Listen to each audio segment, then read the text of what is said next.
to the Late Look North.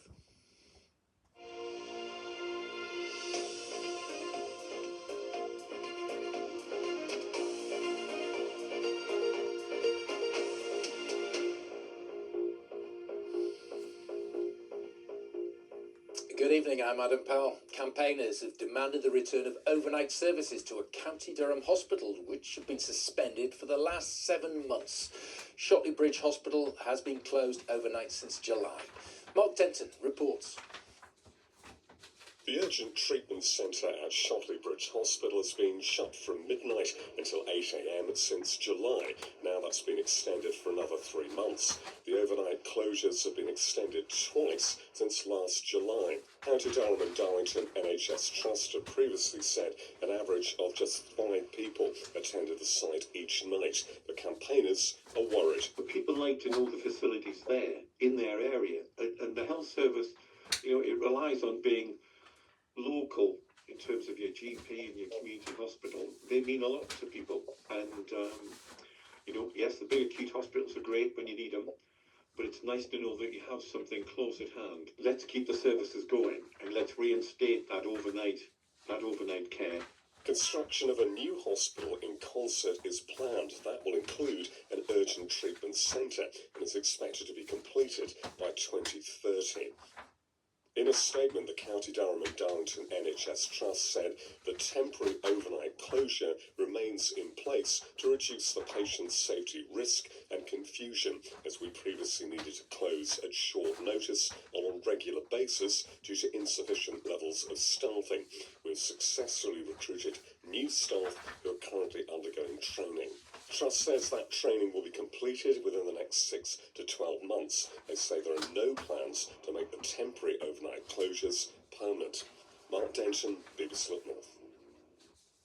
The Labour MP for York Central has told the BBC that the Prime Minister should step down over the Peter Mandelson scandal. Yesterday, Sir Keir Starmer admitted that he was aware of Peter Mandelson's friendship with Jeffrey Epstein, which continued after the American financier has been jailed for sex offences. Then, this morning, Sir Keir apologised to Epstein's victims for appointing Mandelson and believing his lies, but Rachel Maskell says she thinks the Prime Minister's position is untenable. We only need read the country to realise that his position has now become untenable. Okay, so should he step down? Well, I don't believe he's got a choice.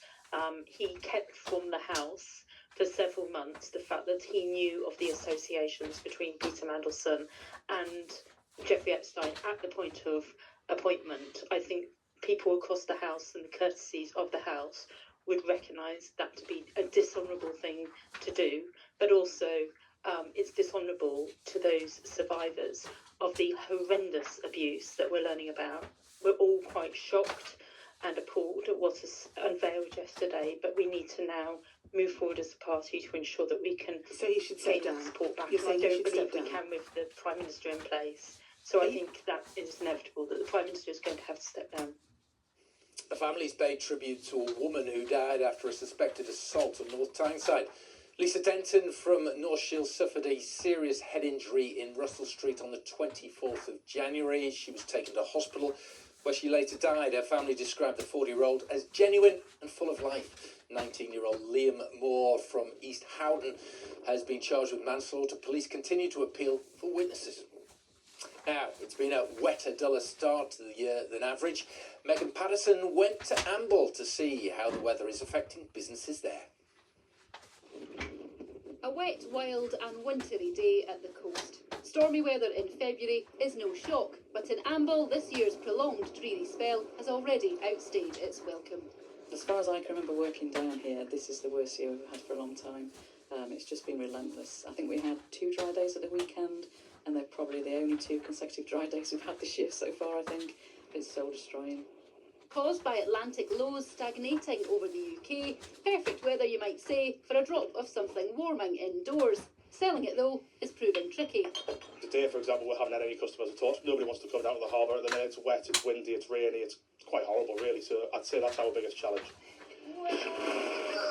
But drier in every sense, this soft clay is enjoying very different weather fortunes. It's given us a boost. We did have a little bit of a quiet spell over Christmas time, which is normally busy. So this is just filling that little hole and making things a little bit more easier as we do head into the summer months and when it will be a little bit quieter. From child's play to something a bit wilder. At Hawksley Nature Reserve, only the hardiest souls are venturing out, but there are natural rewards for those who do. Things like barn owl we get here regularly, they're struggling to hunt with this rain, but as soon as you get a dry spell, out they come, which is great for visitors, because actually they're coming out during the day.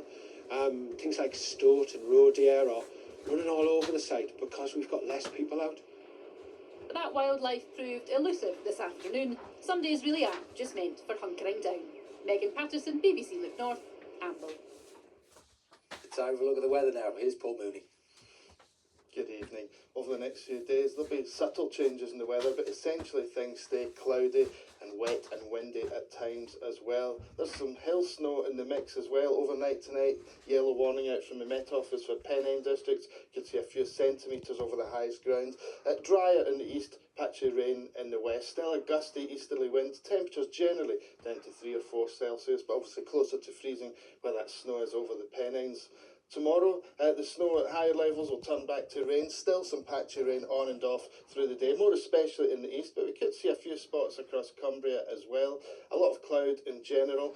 The winds are a bit lighter, still coming from that easterly direction though. Temperatures peak at 6 or 7 degrees Celsius. Into the weekend, a lot of cloud around on Saturday, patchy rain, bit milder, bit brighter for Sunday.